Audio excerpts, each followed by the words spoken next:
When my father died, my older brother inherited everything. At least, that's what everyone thought. I was only 23 when my father passed away after a long illness.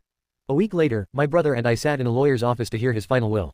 I expected everything to be divided equally between us, but instead the lawyer calmly announced that the house, the family business, and all of my father's savings would belong entirely to my older brother, Daniel. My name wasn't mentioned even once. I sat there frozen while my relatives whispered that Dad must have been ashamed of me. My brother tried to hide his smile, but I could see the satisfaction on his face. The very next day, he changed the locks on the house and told me I had 1 week to collect my belongings before leaving forever. I couldn't believe that the brother I grew up with could throw me out so easily, but I had no choice. I packed my clothes and walked away with nothing except a small backpack and a broken heart. For the next 2 years, life was a struggle. I worked at construction sites during the day and warehouses at night just to survive.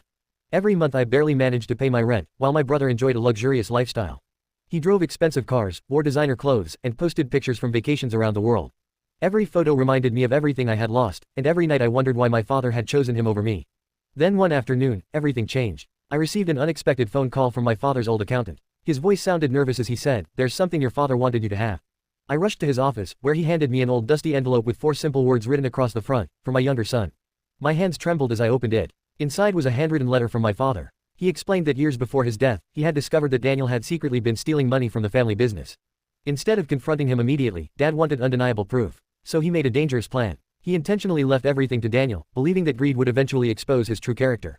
At the bottom of the letter was a sentence that changed my life forever. If Daniel ever misuses company funds or attempts to sell the business, ownership will automatically transfer to my younger son.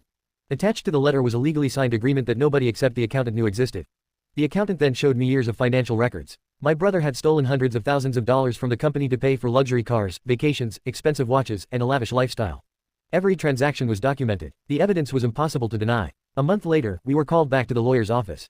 Daniel walked in smiling confidently, believing he owned everything. But the moment the lawyer placed my father's letter and the legal agreement on the table, his face turned completely pale. He shouted, argued, and claimed the documents were fake, but every signature had already been verified. The agreement was valid, and there was nothing he could do to stop it. 3 weeks later, ownership of the company was officially transferred to me.